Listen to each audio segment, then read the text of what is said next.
En este comentario, un seguidor me proponía ver desde cero algunos conceptos básicos de la guerra civil, y no solo veremos estos conceptos antes de comenzar con el documental, sino que también os daré algunas claves como las diferentes etapas de la guerra o algunas constantes que se dieron durante la misma. Tendréis una lista detallada de la situación previa en pantalla y en la descripción para que podáis parar a leerla, y pasando directamente a las principales agrupaciones políticas, el PSOE tenía por entonces una ideología marxista y en un principio aceptaron la república, pero desde 1933 adoptaron la vía insurreccional. En estos años su líder era Largo Caballero, apodado el Lenin español, y este partido aspiraba a un estado socialista. Izquierda Republicana era el partido de Manuel Azaña, un partido de izquierda moderada que aspiraba a una república progresista con reformas que permitiesen modernizar el país, como la separación total de Iglesia y Estado o una reforma educativa que aumentase el nivel de alfabetización. La CNT también apoyó la República, pero como un medio hacia la revolución. Por principios desalentaban a sus miembros de votar en las elecciones, aunque en 1936 harían una excepción. El PCE era estalinista y defendía una república comunista amparada por la Unión Soviética. El secretario general era José Díaz. La Esquerra Republicana tenía como líder a Lluís Companys. Tenían por objetivo la independencia de Cataluña, aunque al principio apoyaron la República a cambio del Estatuto de Autonomía. El POUM era un partido comunista con una ideología antiestalinista, mantenía una dura confrontación con el PCE por ser el principal partido comunista de España. El partido radical de Alejandro Lerroux era centrista y tras un escándalo de corrupción, Lerroux dimitió, comenzando la decadencia del partido. Renovación Española era un partido promonárquico de derechas cuyo líder Calvo Sotelo fue asesinado, lo que agitó a los conspiradores adelantándose el golpe militar. La CEDA era una coalición que en su conjunto formaba un gran partido conservador de derechas dirigido por Gil Robles y desde el principio fueron muy críticos con la República, llegando a negarse a reconocerla. La Comunión Tradicionalista era un partido que son conocidos por defender la vuelta de una rama alternativa de los Borbones, pero también tenían reclamaciones como reinstaurar el antiguo régimen o la cristiandad medieval. Su líder era Manuel Falconde. Falange era un partido de ideología fascista fundado y liderado por José Antonio Primo de Rivera, hijo del dictador. El partido no tenía miedo a coger las armas y le dieron otro tono a la violencia callejera, volviéndose a normalizar el antiguo pistolerismo de los anarquistas. El PNV era en este momento un partido independentista de extrema derecha liderado por José Antonio Aguirre. Durante la República decidieron negociar una mayor autonomía en vez de luchar por la independencia y durante la guerra trataron con ambos bandos para obtener mejores condiciones. Un pequeño paréntesis para quien tenga dudas sobre los bandos: entre los republicanos, que serían los que se mantuvieron fieles al gobierno, estarían PSOE, PCE, CNT-FAI, el POUM, Izquierda Republicana, y podríamos destacar algunos ejércitos independientes pero que formaban parte del bando republicano, como los tres ejércitos de la Franja Cantábrica o las regiones de Aragón, Málaga y Cataluña, que estuvieron bajo control anarquista. Los conspiradores tomaron desde el principio un enfoque abierto en el que resaltaban la oposición contra el Frente Popular, sin posicionarse necesariamente contra la República, con lo que buscaban atraer apoyos. El más sonado es quizá Queipo de Llanos, que era republicano y participó en el golpe de Estado. A los generales se sumaron Falange, Comunión Tradicionalista, Renovación Española y la mayoría de la CEDA.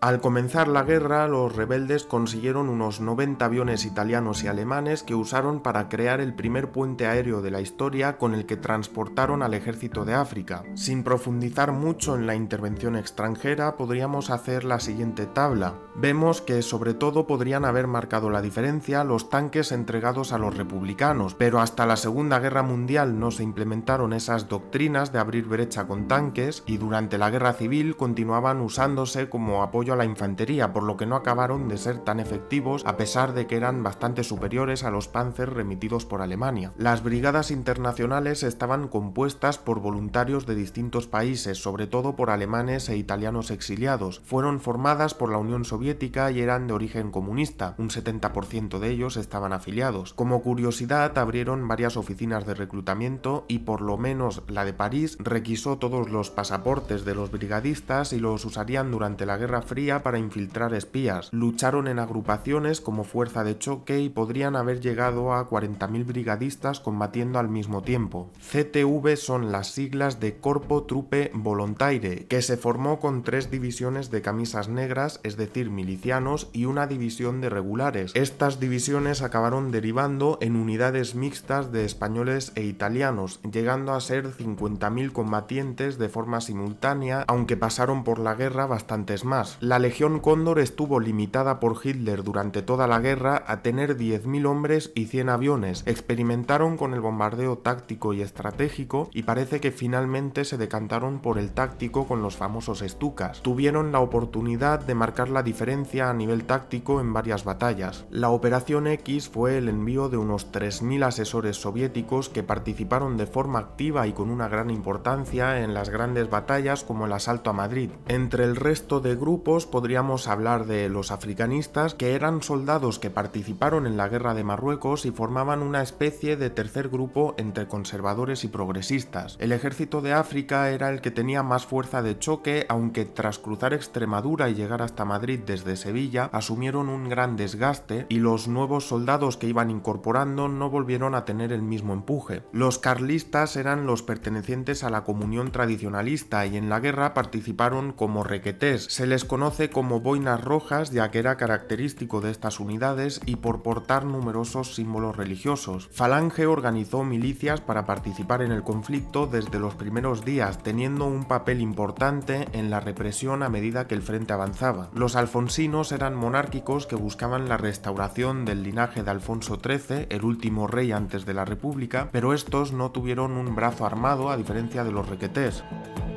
La guerra civil la podríamos dividir en las siguientes etapas. El golpe de estado fracasó debido a que el ejército se dividió entre los bandos y sobre el mapa las grandes ciudades y las zonas industrializadas permanecieron fieles, dando lugar a un conflicto armado y por lo tanto al fracaso del golpe militar. Es decir, si el golpe de estado hubiera sido exitoso, no habría sido necesaria una guerra. Tenemos el ejemplo claro del golpe de estado de Primo de Rivera, que llegó al poder con el apoyo del rey y unos pocos militares. Tras ser la guerra un hecho ineludible, tampoco podemos hablar de un frente. Las primeras campañas en la península se dieron con columnas de las que podríamos extendernos sobradamente, pero el caso es que las columnas del ejército de África lograron llegar a las puertas de Madrid, mientras que la República no tuvo la misma capacidad de combate, mayormente por la disolución del ejército que perjudicó gravemente las operaciones militares durante varios meses. Tras sufrir un grave desgaste, las columnas africanas, podemos empezar a hablar de un frente establecido que dividía la península y del comienzo de una larga guerra de desgaste. Para esta fue importante la conquista de la franja cantábrica y podríamos destacar entre las grandes diferencias de los ejércitos cómo los nacionales enfocaban la guerra mediante campañas que podían durar algunos meses, como se haría la Segunda Guerra Mundial, mientras que los republicanos buscaban una batalla decisiva de algunas semanas, como se vieron en la Primera Guerra Mundial, aunque estos se encontraron tras las batallas ofensivas nacionales